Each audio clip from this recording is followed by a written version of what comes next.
Assalamualaikum anak semua. Waalaikumsalam warahmatullahi wabarakatuh. Bagaimana keadaannya hari ini? Apakah sehat? Baik. Silakan semuanya berdiri dulu. Berdiri. Coba lihat sampah kalau ada, tolong dipungut dan letakkan dalam tong sampah ya.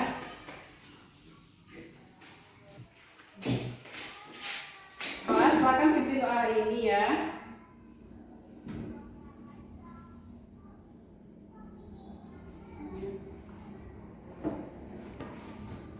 Ibu ambil absen dulu ya. Yuni, Yuli, berarti ada semuanya ya. Bagus. Nah, Ibu akan mengulas sedikit pembelajaran kita minggu lalu. Jadi minggu lalu kita sudah mempelajari tentang berita, unsur-unsur berita. Nah, siapa yang masih ingat apakah itu berita, teks berita yang kita pelajari minggu lalu? Siapa yang masih ingat? Silakan Yuli. Ya, bagus. Itu adalah suatu kejadian atau peristiwa yang terjadi hari ini yang biasanya disiarkan melalui media online, surat kabar, majalah. Karena kita sudah mempelajari tentang menganalisis, nah hari ini itu kita akan meringkas berita yang akan kita pelajari. Nah, KD-nya atau kompetensi dasarnya yaitu menyimpulkan isi dari berita yang dibaca dan didengar, yang mana tujuan pembelajarannya yaitu siswa mampu meringkas dari isi berita yang dibaca dan didengar. Nah, kata-katanya itu meringkas. Di sini siapa yang tahu apa itu meringkas? Ada yang tahu? Ya. Baiklah, itu akan jelaskan. Jadi meringkas itu adalah suatu kegiatan membuat gagasan pokok atau gagasan inti suatu karangan atau bacaan menjadi bentuk yang lebih singkat atau lebih pendek. Nah, sekarang Ibu sudah ada membawa suatu bahan bacaan. Bandingkan. Silakan perhatikan dan amati bahan bacaan yang Ibu bagikan barusan. Anda baca. Di bahan Ibu ini sudah Ibu buat itu contoh atau tata cara membuat satu ringkasan berita. Nah, hari ini Ibu juga sudah membawa media pembelajaran. Coba diperhatikan media pembelajaran yang Ibu tampilkan. Ibu sudah membuat itu tata cara meringkas teks berita. Di sini ada 4 langkah. Naskah asli untuk menangkap kesan umum dan sudut pandang pembaca. Nah, langkah pertama untuk kita melakukan atau membuat ringkasan, meringkas berita, yaitu kita harus mencermati naskah aslinya dulu. Nah, di bahan bacaan yang sudah Ibu bagikan kan ada contoh satu berita kan. Nah, silakan Anda amati dulu, Anda baca naskah aslinya itu. Nah, langkah yang kedua itu kita mencatat gagasan utama yang mengandung unsur 5W plus 1H. Semua tahu kan unsur 5W tambah 1H? Nah, apa saja kan unsur 5W tambah 1H itu? Ibu tuliskan ya, 5W tambah 1H. W-nya itu yang pertama apa? Buat. Yang kedua? Tiga? Where. Terus? Why.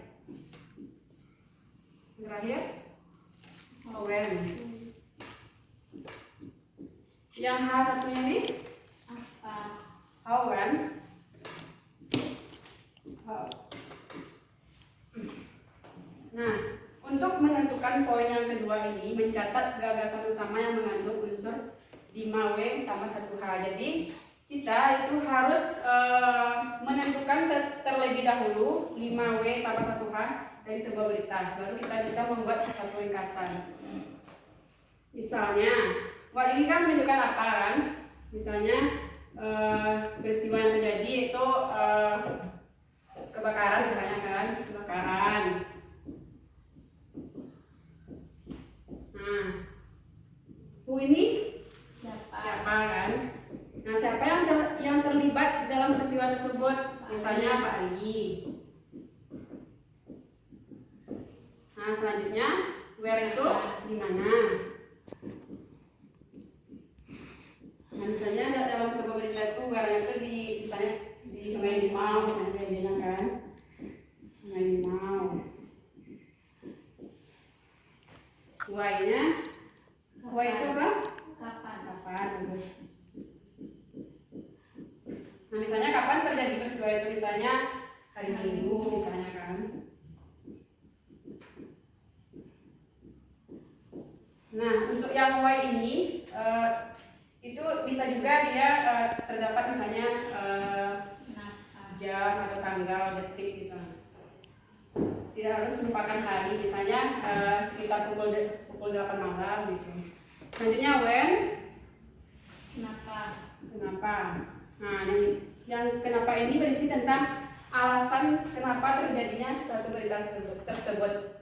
Contohnya misalnya kebakaran itu terjadi karena konslet dari listrik. Konsleting listrik. Nah, yang terakhir how, bagaimana. Nah, bagaimana ini biasanya berisi tentang penyelesaian akhir dari sebuah berita. Nah, jadi how ini merupakan akibat atau penyelesaian akhir dari berita yang terjadi. Misalnya, bagaimananya itu, misalnya tidak ada korban jiwa dalam berita tersebut. Tidak ada korban jiwa, misalnya. Nah, langkah ini, nah itu kita sudah melakukan mencatat gagasan utama yang mengandung unsur 5W plus 1H tambah 1H. Nah, jadi ini adalah langkah yang kedua setelah kita mencermati naskah asli, kemudian kita mencatat gagasan utama yang mengandung unsur 5W plus 1H-nya. Selanjutnya, yang ketiga, membuat reproduksi. Nah, Anda semua tahu kan arti reproduksi? Ada yang tahu? Jadi reproduksi ini merupakan menghasilkan. Artinya menghasilkan. Jadi kita tuh menghasilkan sebuah rangkuman atau ringkasan mengenai suatu berita. Nah, jadi setelah kita mencatat, nanti kita menghasilkan sebuah gagasan atau rangkuman, yaitu dengan menyusun kembali suatu karangan singkat berdasarkan gagasan utamanya. Nah, berarti kita menyusun itu berdasarkan yang pokok-pokok berita yang 5W plus 1H ini. Nah, coba Anda perhatikan yang di bahan bacaan yang dibagikan itu. Di sana kan sudah tertera ini kan, buatnya kebakaran. Nah, kemudian kita susun ini. Langkah selanjutnya kita susun misalnya telah terjadi kebakaran di Sungai Limau, yaitu satu rumah terbakar, yaitu rumah Pak Ali, yang dikarenakan konsleting listrik. Kebakaran tersebut tidak ada korban jiwa, namun mengalami kerugian. Nah, itu contoh kita menyusun kembali satu karangan. Yang terakhir, ketentuan tambahan yang harus kita cermati, misalnya kita menambahkan frasa, menambahkan kalimat tunggal, atau bagaimana Anda apakah sudah paham tata cara meringkas teks berita? Nah, kalau Anda sudah paham, sekarang Ibu akan membagi Anda menjadi 5 kelompok. Nah, nanti cara membagi kelompoknya itu dari 1 sampai 5. Nanti yang dapat urut nomor 1 masuk kelompok 1, yang dapat urut nomor 2 kelompok 2. Nah, silakan dimulai dari Suci. Ya, silakan duduk di tempat berdasarkan kelompoknya masing-masing. Yang kelompok 1 duduk di kelompok 1 dan seterusnya. Nah, ini di sini ada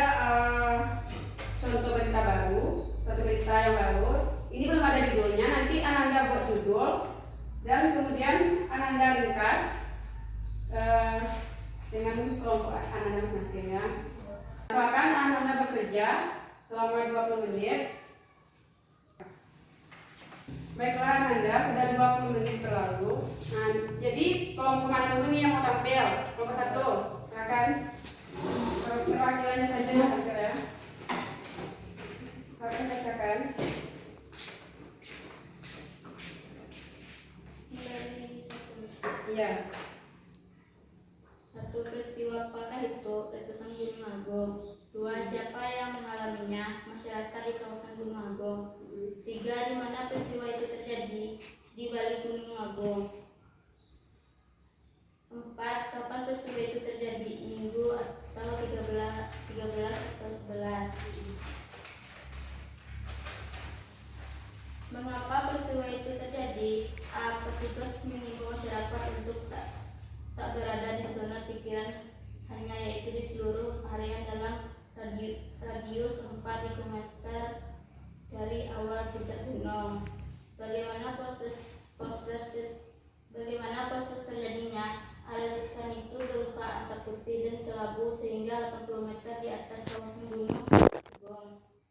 Ringkasan, telah terjadi letusan di sekitar kawah Gunung Agung pada Minggu 13 atau 11. Letusan itu berupa asap putih dan kelabu setinggi 80 meter di atas kawasan Gunung Agung, sehingga status Gunung Agung tersebut meningkat menjadi level 3 siaga. Petugas mengimbau masyarakat untuk tak berada di zona pikiran bahaya, yaitu di seluruh area dalam radius 4 km dari awal puncak Gunung Agung. Nah, terima kasih Pak dulu. Jadi pertanyaan kelompok 1. Baiklah Ananda, berdasarkan kan tadi kelompok 1 sampai 5 sudah tampil. Jadi semuanya Anda sudah paham berdasarkan contoh tadi yang disuruh kelompok tadi. Anda sudah paham mengenai cara meringkas teks berita. Nah, sebelum menutup pembelajaran hari ini, mari kita simpulkan apa-apa saja yang kita bahas dalam pertemuan ini. Yang pertama, tata cara meringkas teks berita itu ada 4 tadi kan. Yang pertama, apa saja tadi? Mencermati naskah Mencermati naskah asli. Yang kedua, mencatat unsur ya. 5W tambah 1H. Yang ketiga, menyusunnya menjadi sebuah ringkasan. ya, bagus. Nah, tambah satu lagi itu jika ada kita menambahkan kalimat efektif pada satu berita itu ditambahkan ya dengan cermat. Nah, baiklah Anda, mungkin pada pertemuan hari ini kita cukupkan sampai di sini. Jangan besok tuh kita masuk materi baru, yaitu tentang iklan, slogan, dan poster. Nah, silakan Anda semua ada kan buku paket? Ada Bu. Nah, silakan baca nanti pada buku paket. Nanti minggu depan ibu tanya apa itu iklan, slogan, dan poster. Nah, baiklah Anda, terima kasih untuk hari ini. Ibu sudahi dengan Assalamualaikum warahmatullahi wabarakatuh.